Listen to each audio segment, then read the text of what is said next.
Soyez richement bénis dans le précieux nom de notre Seigneur Jésus. Amen. Recevez cette parole aujourd'hui. Nous avons auprès de lui cette assurance que si nous demandons quelque chose selon sa volonté, il nous écoute. Alors, il nous écoute parce que nous demandons quelque chose selon sa volonté. Selon sa volonté, c'est la clé de ce verset et Dieu est bon. Alors, vous êtes nombreux à prier et n'ayant pas exaucement de vos prières. Sachez qu'il faut demander selon sa volonté. Et je prie afin que le Saint-Esprit vous enseigne ce que cela veut dire. Demander quelque chose selon sa volonté. Soyez richement bénis au nom de Jésus.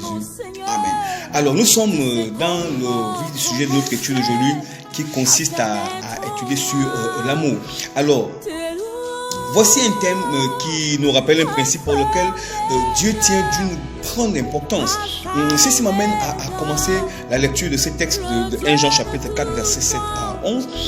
Bien-aimés, aimons-nous les uns les autres car l'amour est de Dieu et quiconque aime est de Dieu. Celui qui n'aime pas n'a pas connu Dieu car Dieu est amour.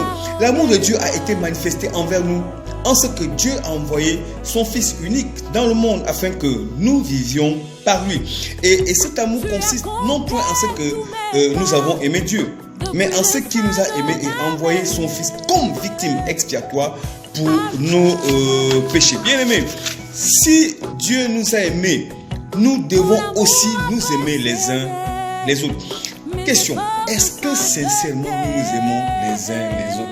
Si la recommandation est faite par le Saint-Esprit dans ce passage, ça veut dire que nous nous aimons moins, ou encore même nous nous aimons même pas. Ça c'est la vérité. Alors, donc je vais pour ce passage commencer par une série de questions. Est-ce que sincèrement nous nous aimons tel que Dieu nous le recommande dans ce passage et tel que Dieu le veut? Est-ce que tu as l'amour de Dieu pour toi? Et par la même occasion, cette même question m'est adressée bien sûr parce que je suis perçu dans la situation. Quelles sont les preuves de l'amour de Dieu en nous? Parce que l'amour ne consiste pas à parole. Non. L'amour, ça c'est pour par les actes que nous posons. Je vais commencer par une série de questions en allant du plus simple au plus compliqué. Et vraiment le plus simple, c'est est-ce que tu pries tous les jours? Alors si oui, tu pries pour qui et tu pries pour toi? Et pour toi-même ou bien pour les sujets dont le Saint-Esprit te révèle afin que tu puisses intercéder et que tu puisses vraiment te mettre en prière. Tu intercèdes pour toi, pour le pays, pour tes ennemis, pour tes adversaires, pour ceux qui t'énervent, pour qui? Pour l'interrogation. Alors, as-tu au départ des fardeaux afin que le Saint-Esprit te donne l'ordre de priorité? Des fardeaux non pour soi-même, bien sûr, mais pour ceux des autres situations par rapport au contexte, à l'environnement, à la ville, au pays, aux mœurs, à la faim, à la précarité et à la déviance comportementale telle que cela se vit aujourd'hui.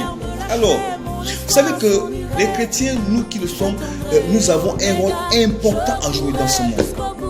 Bien aimés, nous avons un rôle important à jouer et nous devons manifester l'amour de Dieu. Pour aujourd'hui, nous allons nous arrêter là et demain nous allons continuer parce que c'est tellement important. Que Dieu vous bénisse.